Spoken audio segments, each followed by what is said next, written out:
Good morning. Welcome to one of the first sessions here at Drupaldelphia. I'm really happy that they accepted this session. Rapid data APIs using GraphQL and Drupal. So let's get into it. I'm Mark Lobrera. I'm the technology director for Bluecadet here in Philly. That's my Twitter handle, and that's Bluecadet's handle on Twitter if you want to follow along with us and see a little bit more about what we're getting into. My Twitter feed is like 90% ruminating on mechanical keyboards and headphones and like 10% code, so your mileage may vary. So a little bit about Bluecadet. We're a little bit of an oddball. We tend to work across a wide spectrum of products and things, but we're an experience design firm. Our home base is here in Philly, but we do have a satellite office in New York City.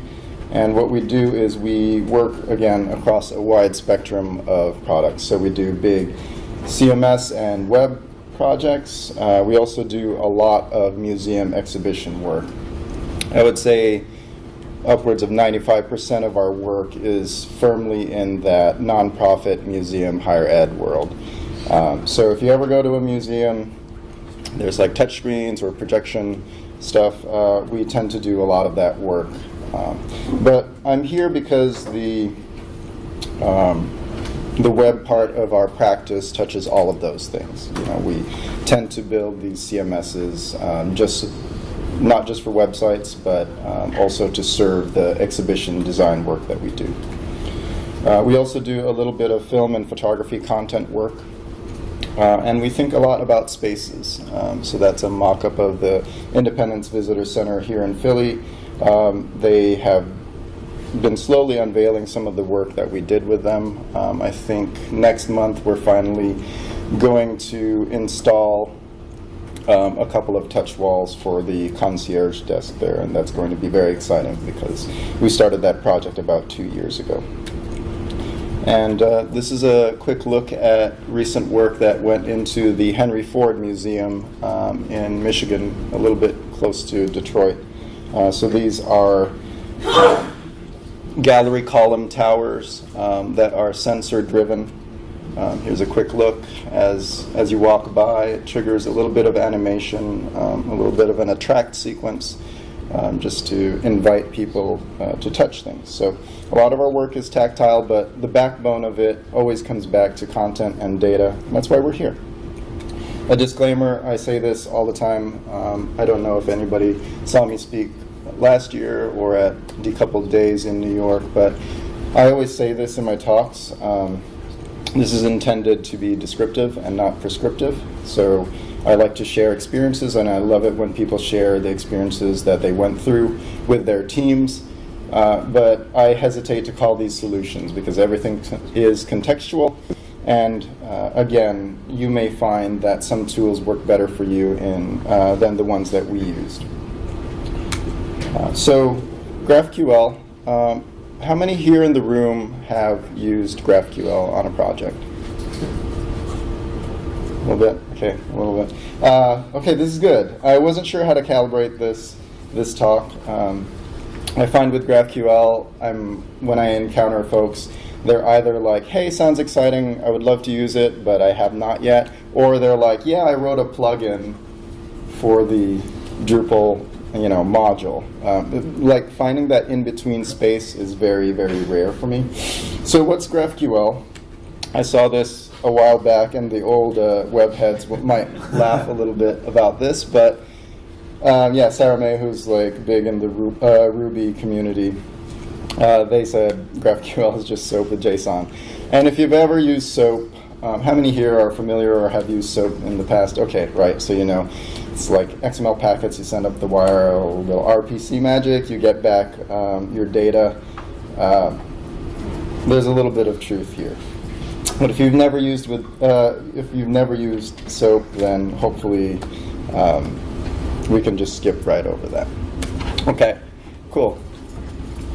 All right, so GraphQL. If you go to graphql.org, you can find all the on-ramps to this stuff.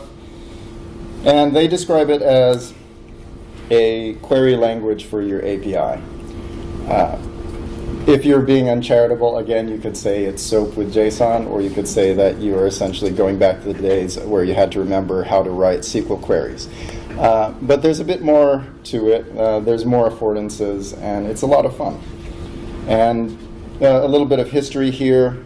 I think it came out and was developed within in the bowels of Facebook, basically, around 2012. So it's actually been around for a pretty long time. They open sourced the spec in 2015, and that brings us to now, where quite a few folks have been using it for applications big and small. A little bit of context for where Bluecadet has been with respect to just APIs and services and decoupled architectures in general. We've dabbled in REST-ish things. I say REST-ish because we are rarely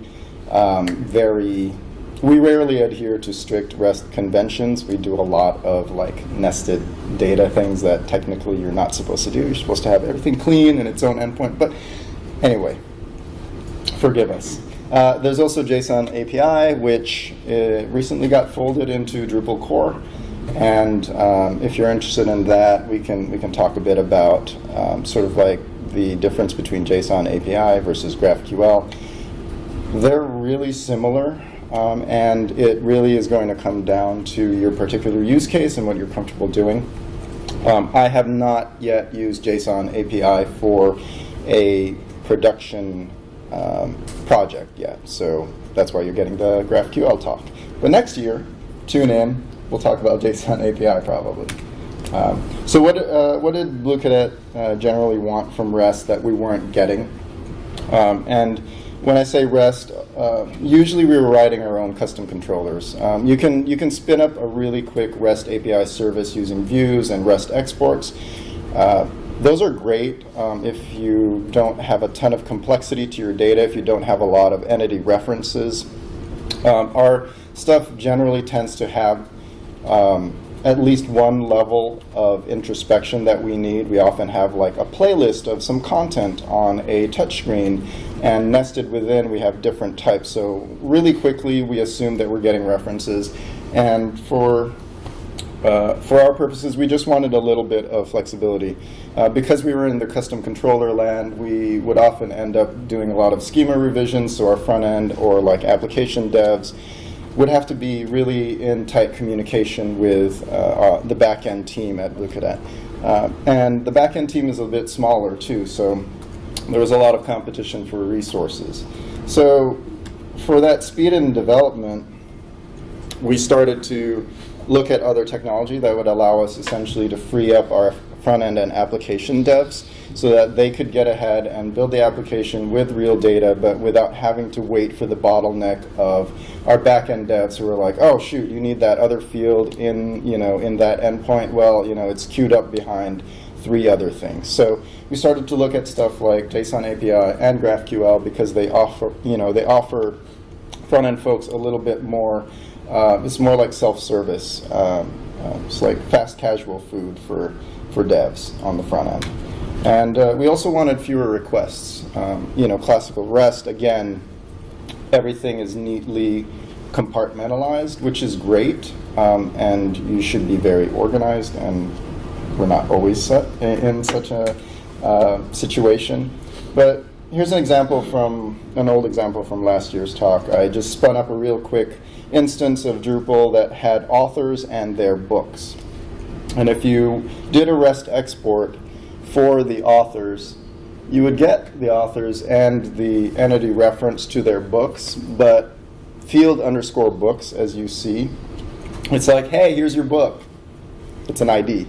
If you want the book, you have to hit the books endpoint, which is not a big deal, but a lot of times, just for context, our applications tend to be more along the architecture of a museum is about to open, they hit a button, it fires up the application, it spins up, it wants to grab everything up front. So it's less of a sort of stateful application that is grabbing information constantly, and it's more like, hey, there's this runtime sequence that our applications do up front, and so we wanted to get stuff as quickly as possible and as few requests as possible. That brings us to GraphQL, finally, 10 minutes in. Our use cases revolved around multi-product projects. So later on in the talk, I'll show a little bit of the work that we did for the MIT Museum and their Lighter, Stronger, Faster exhibit. And that was actually one of our smaller multi-product projects. It had a Cinder, which is C++, touchscreen, and also a React JavaScript touchscreen. But that multi-product architecture, those two sort of technology stacks are a little bit different in what they want. And in that scenario, we were having two separate applications using some overlap of the same content from the same CMS, but not always. So that became really quickly, instead of having to support custom endpoints for individual products, we started to say, like, hey, let's just try out GraphQL. We did some really quick sprints to see if it was appropriate for this multi-product land. And another good use case is if you know that you're building an API that will be used by future products, either known ones that you have not yet built, or unknown ones where you can't really predict what they may want in what form. You may have a general idea of what content that those products will use in the future. Again, if you're building a simple example like I showed earlier, if you're doing like a database of authors and books, you can be fairly confident that content will be used in some form, but you may not be sure what that form is. And lastly, if your teams are not in tight communication, if you spend any time on boards where they're discussing relative merits between these back-end API technologies, one knock that you'll see against GraphQL is that it's a bit of overkill if your team actually is in tight sync, right? But you look at a scenario like Facebook or a larger organization where they're fairly siloed and teams may not ever really speak directly to one another, but they know that they're approaching the same general pool of data. Having this sort of looser, more flexible architecture can be really, really helpful for your teams. Also, if your teams are remote, our New York office is pretty close geographically, but in terms of asynchronous communication, it can sometimes be nicer and faster if you're just like, hey, here's the data. GraphQL is, self-discovering to a point. You can kind of just walk up to the counter and tell them what you want. So, Drupal implementation, I will caveat everything by saying that the GraphQL module is pretty cool, and if you look under the hood, there's a lot of great thinking in there. Documentation is a bit thin. There's like 2 blog series that I used, and I'll tweet out some links to those after my talk. There's a couple of good videos, but it's pretty sparse. So just beware that if you are thinking of doing a lot of custom stuff, and I'll get into that in the talk, outside of what it gives you out of the box, you'll really quickly end up where I did, which is like basically burning incense and hoping that somebody on Stack Overflow was going to answer my question. But flip side to that is that what you get out of the box is extremely powerful, and you may not ever enter those realms where I ended up. So these are just a couple of links. There's the project itself, but it'll really quickly dump you out to the GitHub repo for it. And it has really good support for, sort of these first-class entities in Drupal. So nodes, views, most of the stuff that taxonomy, the things that you generally use as your building blocks when you start building in Drupal anyway, all that stuff is really, really well supported, and when you get into the Explorer is really, really easy to traverse in terms of discovering what you need. And it has a plugin architecture, which is really cool, and also where I got swallowed up in code, slightly dangerous, so beware. Put on your oxygen mask before helping others. Installation note, if you're doing everything with Composer, this is really not relevant, but if you're kind of just like, hey, I spun up a Pantheon box and I'm doing everything through Drush, there is a required library that normally, that just doesn't get installed right off the bat, so I had to grab that with the composer separately. That's just throwing it out there in case I can save you like 2 hours of Googling.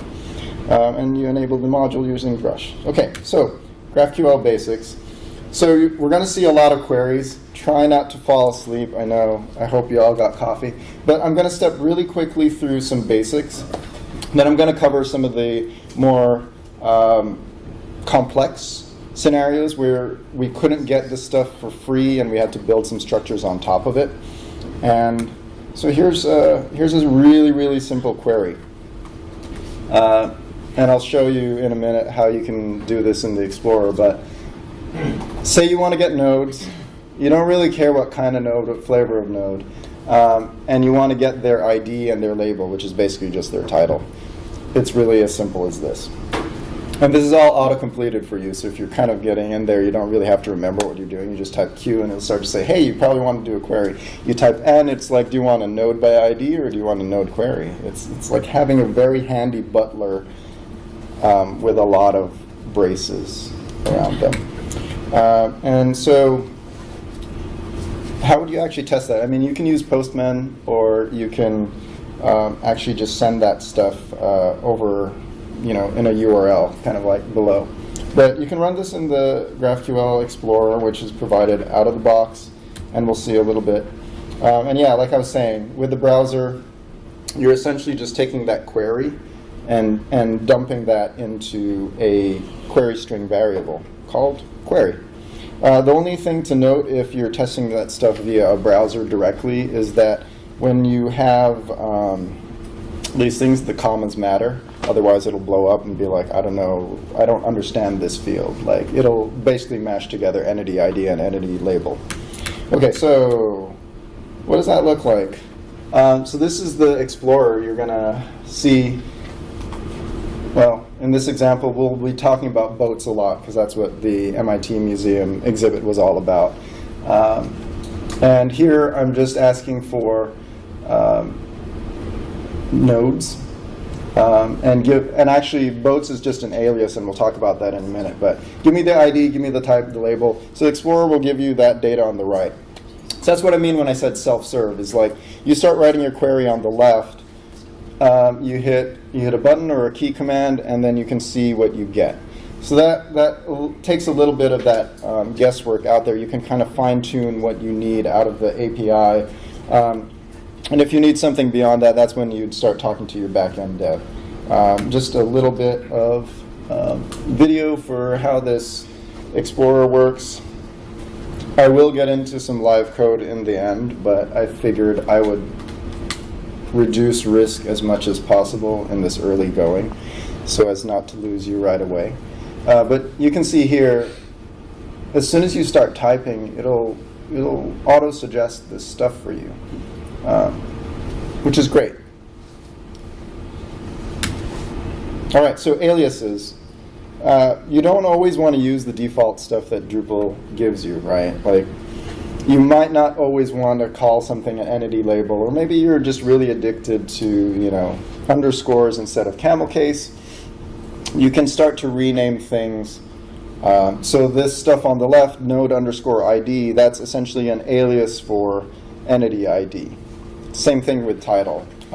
So like I said, a lot of that self-service mentality there, if you want your JSON data, that schema to look a particular way, gives you a lot of flexibility using aliases and these other structures to shape that data in the way and call it what you want. That's really comprehensible to your team. So yeah, you get to rename stuff, which is fun. There's your node ID. So instead of just getting the vanilla entity ID, you get node ID. There's your title.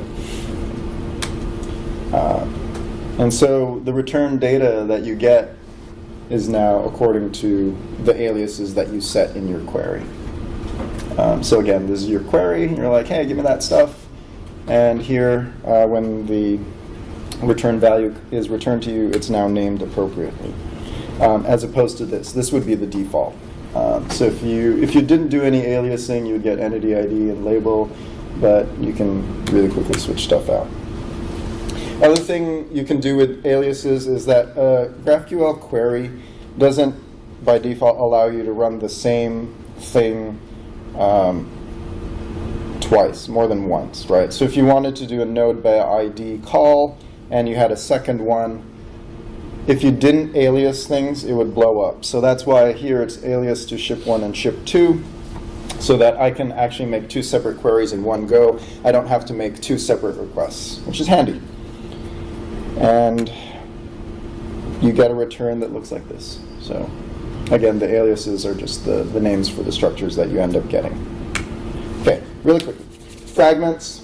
There's like two other basic things that we'll get into, and then we'll start diving into some more complex stuff. So fragments are a way, like, a lot of nodes are going to have common stuff. And maybe you're always getting ID, type, and label for everything up and down the chain. Every node that you hit, you just want this stuff. You can encapsulate that stuff into a fragment, and maybe you call it node basics.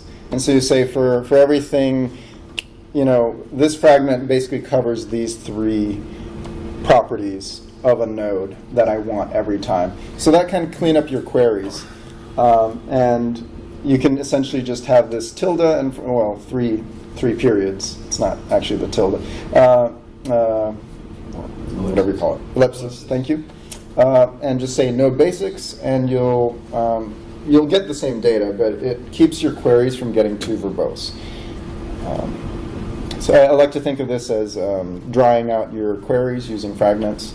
On the MIT project, the queries got really, really long because we were traversing node to a paragraph bundle to an image. And you all know there's nothing that Drupal loves more than nesting things inside of other things inside of other things. So the queries got really, really long. Okay. This is like third of four, I think. Queries. Arguments. You can pass arguments to stuff. This is a bit simplistic. Like if you wanted to pass a node ID, you probably don't really need to write this query to accept the node ID, because it does provide some node by ID. You can just use one of the built-in methods. But if you did, if like me, you were at 11 p.m. last night and trying to figure out, like, how do I explain arguments, you'll write something like this. So getShip essentially takes one variable called NID, it expects a string, and then does a lookup. So it's essentially just a wrapper for node by ID. And this down below is the variable that you would pass it. So everything's enclosed in these JSON structures. Yeah, that's your query up there. That's your variable. And you get back pretty much what you expect, but the specific node that you queried for. So if you passed it NID 5, you're getting back this this thing that's specific to what you passed in. Okay. Finally, we get to some fun, which is referenced entities. And we've got paragraph bundles. So field v slides is not terribly descriptive, so I gave it an alias of slides. But that's a paragraph bundle on my structure.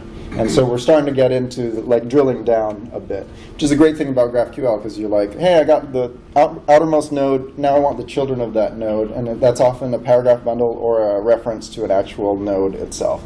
So field v slides, that's a paragraph bundle. I say, hey, within that, I want to get the display title and give me the value. So already we're like traversing lots and lots of things. Yeah, so this is the section that just covers your referenced entity. And then you get back something like this, which is on the outermost node, which is NID 5, it's the America's Cup Defender Reliance. And it has a structure of paragraph bundles underneath, and each paragraph bundle is now conveniently nested within this slides structure. So like I said, you can get a lot of stuff for free in one request. And referenced entities are, this is probably the first thing where I was like, hey, should I use this thing? Referenced entities was basically like, okay, that is actually very, very useful for me. And being able to do it just like messing around with the Explorer is great. All right, this is either the last or second to last one, filters, which are just a way, a node query is basically going to be like, hey, you want nodes? Here's nodes, like all these nodes, so many nodes. So you often want to be able to restrict by certain things and conditions. The syntax is a little convoluted. You'll see that you've got your node query and you can pass it a filter. And that filter is basically an object that has conditions, things within things, remember. So you've got a filter, you've got some conditions, and this is usually node type, right? So say I wanted node type vessel. That's my condition within that array. I'm saying, hey, I want a node of type vessel. So this is basically just, like I said, it really takes me back to writing SQL queries because like, you're just asking the thing for certain things and basically putting conditions around the things that you want back. And you get back something like this, which is like, now I'm not mixed in with other things besides vessels. We had slides, we had vessels, this is just the vessels. Okay, now we're getting into slightly more advanced territory where it starts to get fun, because up to now, everything that we've looked at is pretty much out of the box. You're like, if you want it, it's available to you. You want any property on a node or paragraph bundle or taxonomy, it's there. You just have to tweak the Explorer a little bit and you'll get it. Say you want to query for vessels, but you also want to get an image, which is a field on it. But maybe by default, you're provided a URL, right? But what if the URL, so again, this is the query, and this is what it'll return, and it's going to give you this fully qualified URL. Our applications tend not to speak to the web too often, like I said. They just grab all their data up front. And they tend to use a variety of methods to basically get everything in the files directory and pull it locally so that if the network ever goes down, that application can run happily through the day. So a URL like this is actually not terribly useful in many of our use cases. We actually might want something that's relative. So since we've pulled the entire files directory, I just want to know where it lives in that directory. Well, here's the thing. You can probably write a field formatter to do that, but if you need really specific transformations on your data, you're really quickly going to get into maybe just writing a custom field that you attach to a type. So that's what we're going to get into. This is a little hard to read, so I'll step through it, but you've got this annotation here, and I'll talk about that in 1 second, and you've got a method. So this is a really simple class that all we're trying to do is say, like, hey, in addition to that default URL, I want a relative path. So this is that same annotation that you saw grayed out, because anyway, I won't get into it. But wrestling with your presentation software is something you should outsource to somebody. Okay, so everything in the GraphQL plugin architecture uses Drupal 8's annotation system. How many folks have ever written a plugin that uses annotations? Okay, cool. Right. We all survived, and it's cool. Once you get your head around it, it's really good. And I think, correct me if I'm wrong, this is all very symphony-esque, right? You're essentially describing in the comments structural things. So to step through this real quick, what we really care about is that I want to give a name called relative path to this thing and attach it to the image object. So you see that field type underneath. That's essentially the bundle, the entity type that I want to attach my new field to. And again, field type and provider, they're very related. You're basically saying, hey, for all these images, I usually get URL, but hey, I would love it if I could have something called relative path along with that. And there's this driver down here that I just presume is some robot somewhere that's like, cool, I got your comment in your annotation, I'm going to build that thing for you. And this is the single method on here which implements resolve values. And all that does is essentially return the value for relative path. So for that field, this is the thing that essentially does the work and returns it so that it gets sent back in the same package as other stuff that image contains. What does that look like? Here's your query now, and as soon as you do this and run drush cache rebuild a couple of times to kick your application in the pants, now your query will allow you to say, in addition to URL, please give me relative path, so I don't have to make 800 HTTPS requests to my backend. There it is, the star of this show.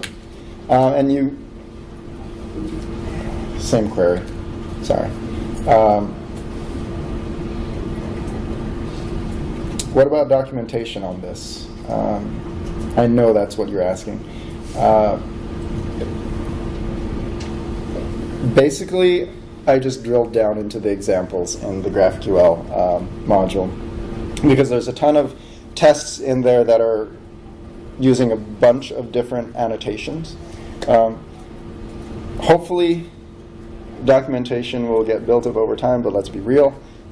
So that actually saved me a lot of time. Finally, it was like tripping over this library of things where I was like, oh, okay, I was Googling furiously, but they should have just pointed me to this path. If you are curious about annotations in general, that's the URL. That's helpful. It gets a little abstract, so you can kind of combine the two.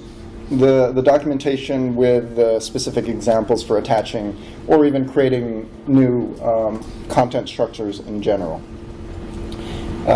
Okay, so for the life of me, I can't remember. I was supposed to have JSON output, but whatever. We're flying. Let's keep going.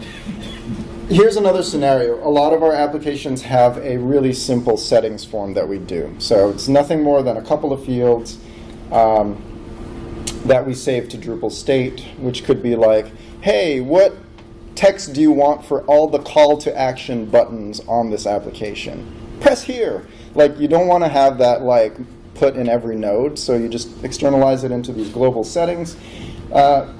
Those things are not in the core entity types supported by GraphQL out of the box. So here's something, so we had, these are all the buttons that were on our application. It's like we had 4, 5, 6 of these calls to action, and we just wanted central location. So we're great. We're like, let's do a settings form. We get into the Explorer. We're like, hey, settings. Nothing. So really quickly back into annotation land. So again, I'll step through this really quickly. Again, structure, annotation, you've got a method that does the work, right? And here, I'm saying, I don't know why I called it payload. I had a future thing I was reaching towards. It didn't really turn out that way, but the name stuck. So I named this thing payload. I just want this stuff. It's a string, and oh, right, yeah. Payload ID, name payload, and it accepts one argument, which is the settings name, which is essentially just the name of my settings form that I want. Sorry, spaced out there for a second. Okay. And that allows you to do something like this, which is query for, this is for a different project, so thf_utility gcib settings. I promise you those actually have meanings to people. But in return, you get something like this, which is just a really simple JSON structure with all of my custom form stuff delivered to me. So that was probably my colleague probably spent a day figuring that part out, and turns out it's just this annotation stuff and setting up a method underneath to resolve it. So it's a little hard to read, but underneath that method, resolve values, which is similar to what we saw with relative path, all it's doing is actually doing the work of going to Drupal state and getting the values for that settings name that you passed in as an argument.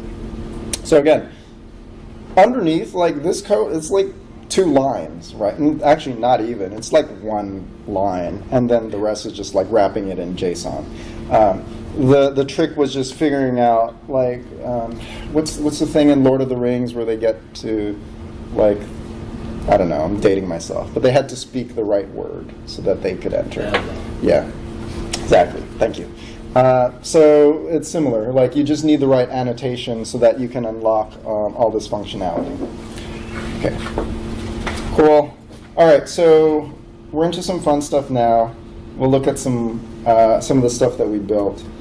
So this, again, was for the MIT Museum's Lighter, Stronger, Faster exhibit, which is officially open to the public as of this past fall. And again, we had 2 products.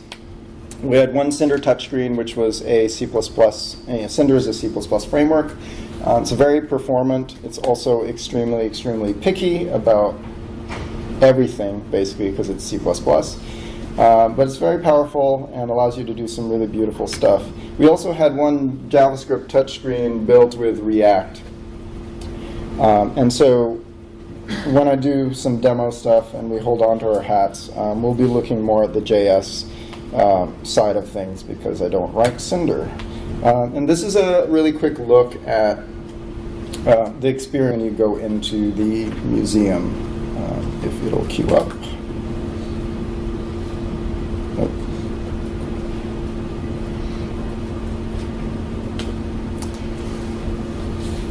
So this is the Cinder touchscreen, which has a ton of documents for these plans that Herreshoff, that's the guy's name, he essentially was one of the big industrial magnates in like late 1800s, like turn of the century, basically.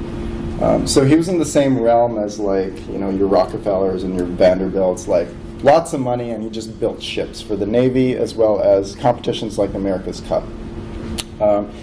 But yeah, that's a little bit of a look at sort of the space as you come in, and you know, a touchscreen that's built with Cinder, but actually is calling a Drupal 8 CMS as part of its routine. So you have this whole ecosystem, and like I said, we work across this wide spectrum, but what we do on the web and the CMS and data API side tends to touch everything, whether it's installed in a museum or just live as a website. What did we learn? So here's a weird thing, is that with GraphQL, the return values started to matter a lot because Cinder, maybe C++ in general, it just didn't really like empty structures or values. So if we asked for something and somebody hadn't actually filled it out in the node, and it just returned like an empty array or like an empty string, it would just like blow up.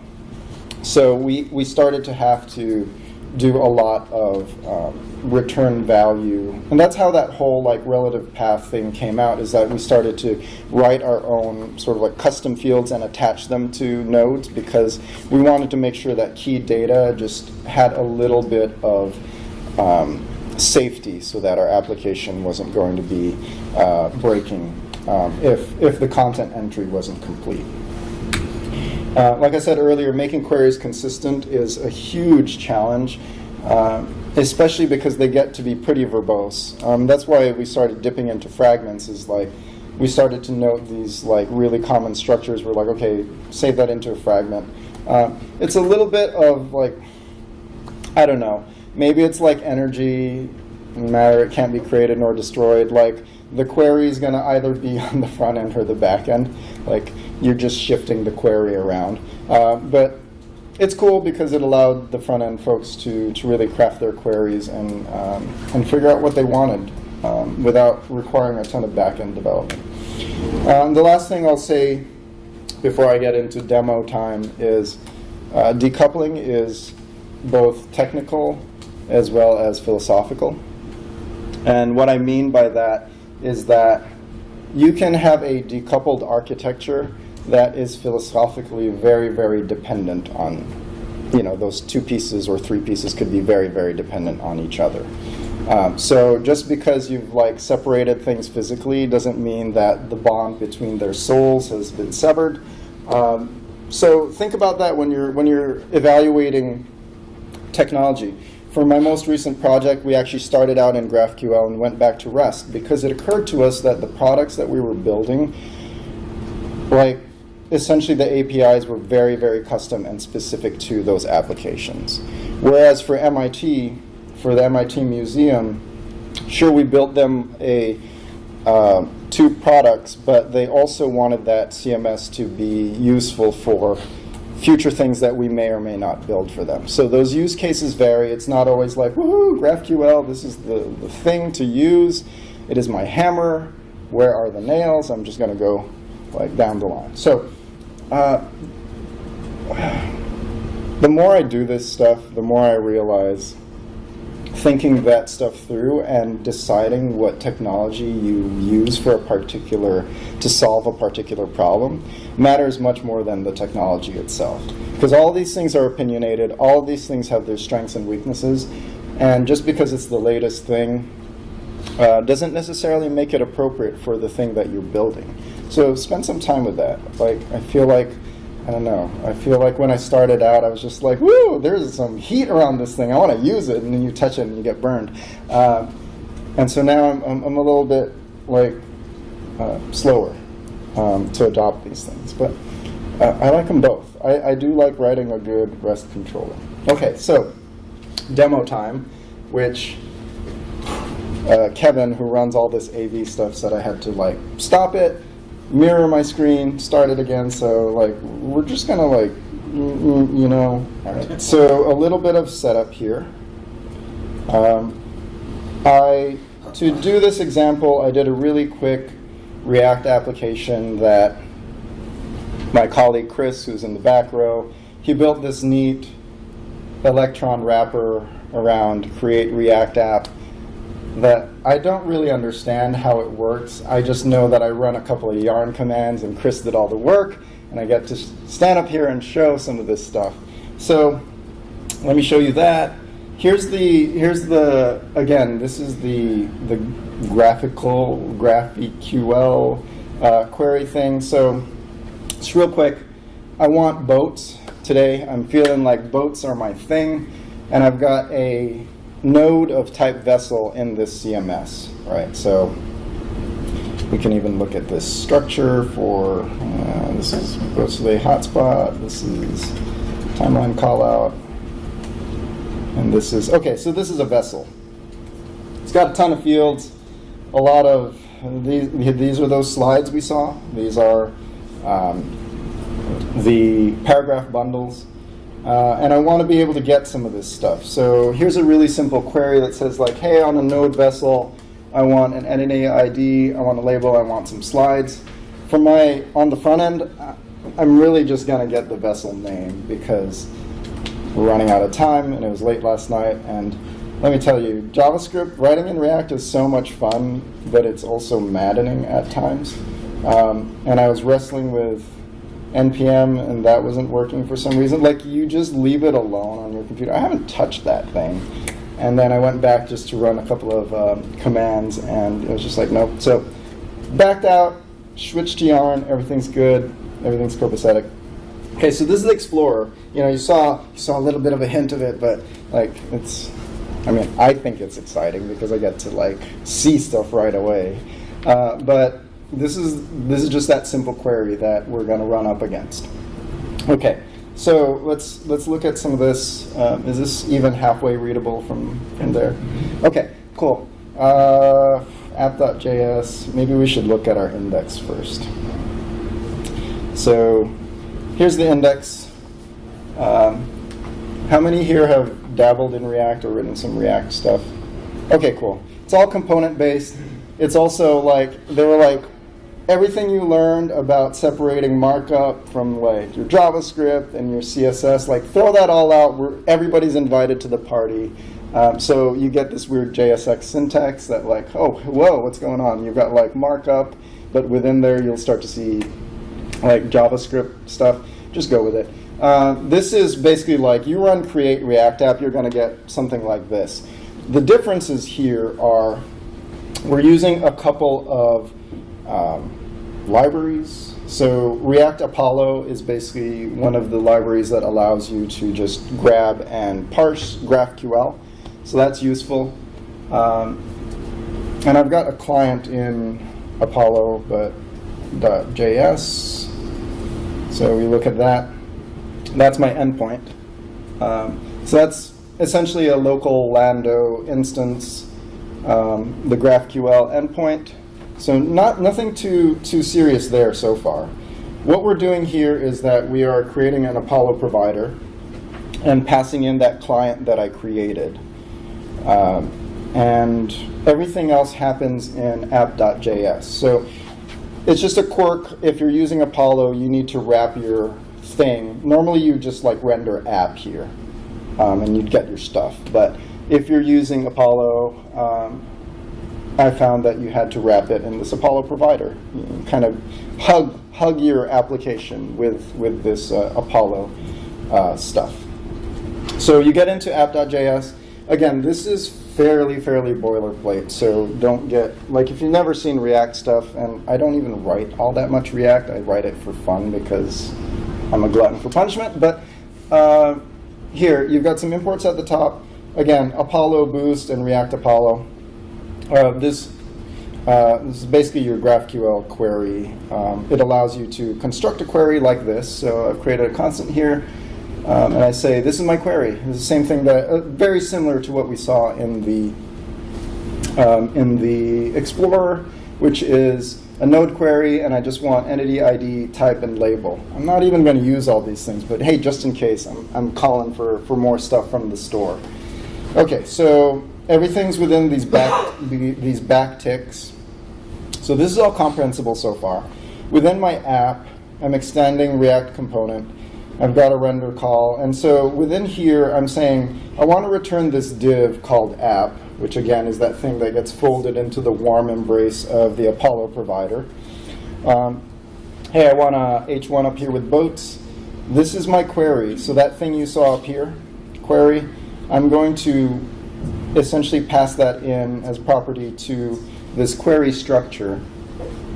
There's a little bit of stuff here that's just basically like data loading and error are just like these, I don't even really understand. It's just like it assigns behaviors, and so the return value is going to be in data. If you get an error, it's an error. And you can do stuff, oh yeah, loading is just basically state. So not like React state, but just like the state of your request to the backend. So if it's loading, just display a paragraph that says loading. If there's an error, return the message that was in the error. So that's all, like, hopefully we never see that stuff. I saw it like 20 times last night. So I also had a console log in there because for the life of me, I knew I was getting to the endpoint, but I couldn't figure out what was going on with, it was all syntax. It's always syntax. Okay, and finally, we return we're essentially going to map and just loop through all of the boats that we get from our JSON returned to us. Just put it into a div. The key is the entity ID, and just spit out the title. Again, that's a lot of typing to do for something simple, but let's see if this works. So this is my React GraphQL. Let me just do this. Let's just run yarn start, knock on polycarbonate.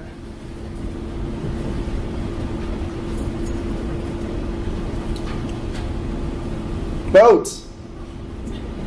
Loading, there's that loading thing. Just a little paragraph there. It's calling up.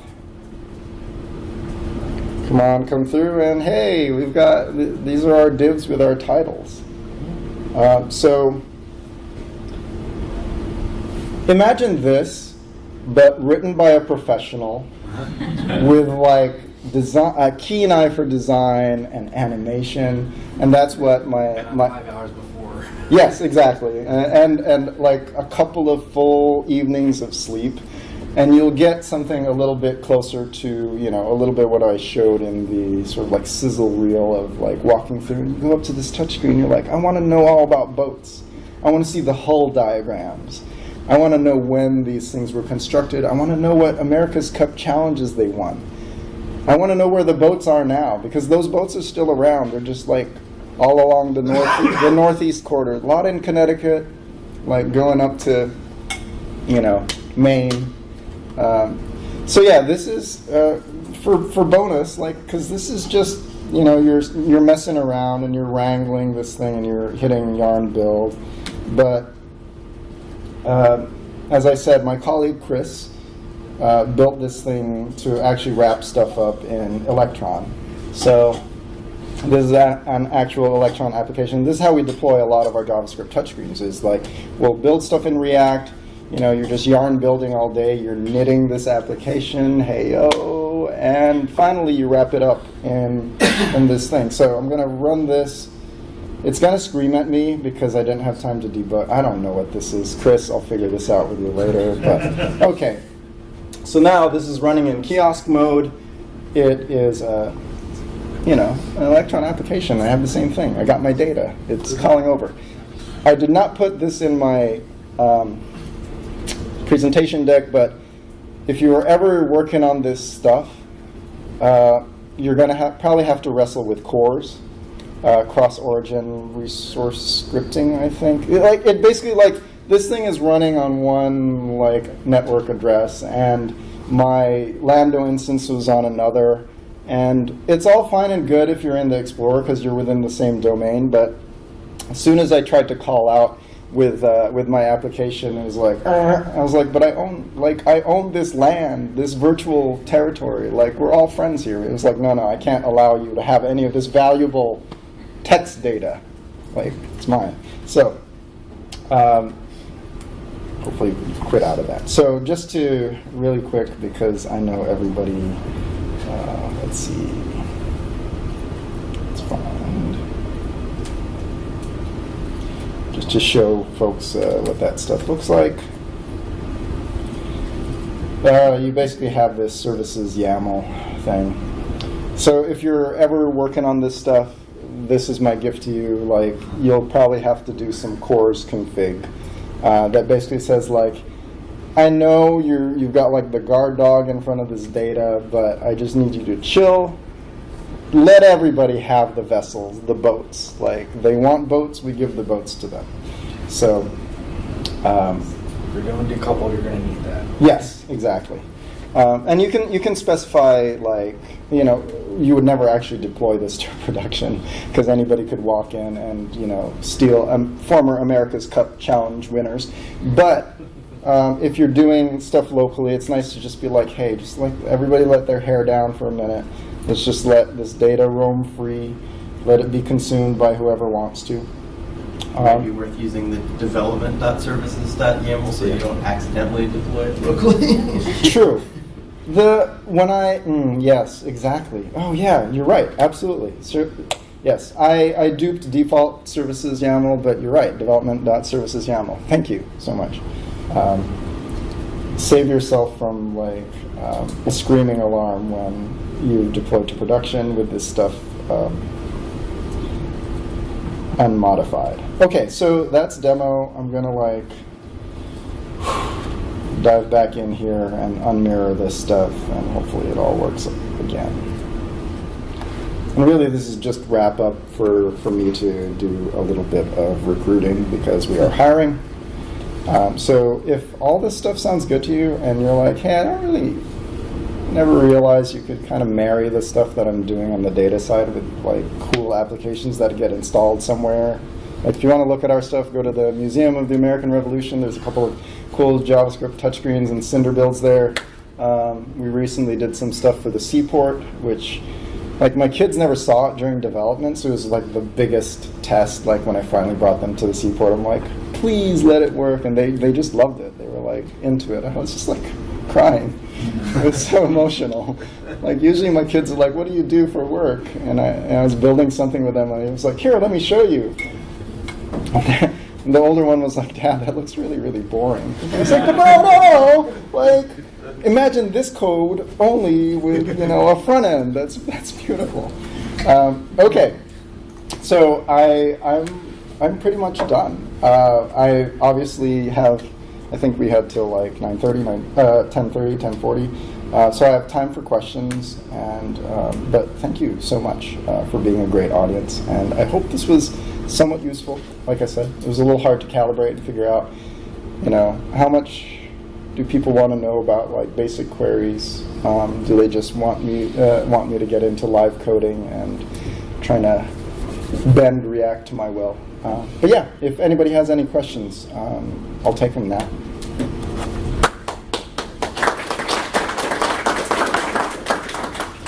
Wait. Yes? No? Yes? What about mutations? Oh, mutations, Yeah, yes. if you want to change some data. Yes, yes. Thanks for that. So the question was, what about mutations? Our work rarely... So the applications we build are rarely modifying data. But with mutations in GraphQL, if you're building an application that, say, is taking user input, that's actually super useful, is that you can start to build an API surface that just isn't just delivery, but also accepts stuff. Like if you want to give somebody the ability to modify that vessel, you could expose that stuff via a mutation and accept certain key parameters and essentially use that to transform your content. So if you were super into building like a lightweight React or Vue application to edit stuff, like say your content management system needed a different front end, like you just were a glutton for punishment, and you're like, I really want the UX to be super like scaled back so that my content authors, or even like you're doing user generated content, you just want to provide like a simple form to them, you could do that. And then you essentially turn your GraphQL API into more of a two-way street instead of a one-way street. We don't get too much into mutations because, again, most of our stuff is just pull. But yeah, if you're building stuff that is receiving data, like you're building, the next Instagram clone or, something far more useful, no, Instagram's super useful. Like, I feel like most people are going to get jobs through Instagram. It used to be that they got jobs through Twitter, and now they're getting jobs through Instagram. They're shopping on Instagram. They're getting tech support on Instagram. This talk in a couple of years will probably have been delivered via Instagram. Nobody will even come see me in person. So that's cool. Yeah, so mutations. Any other questions? Awesome. Thanks so much, everyone.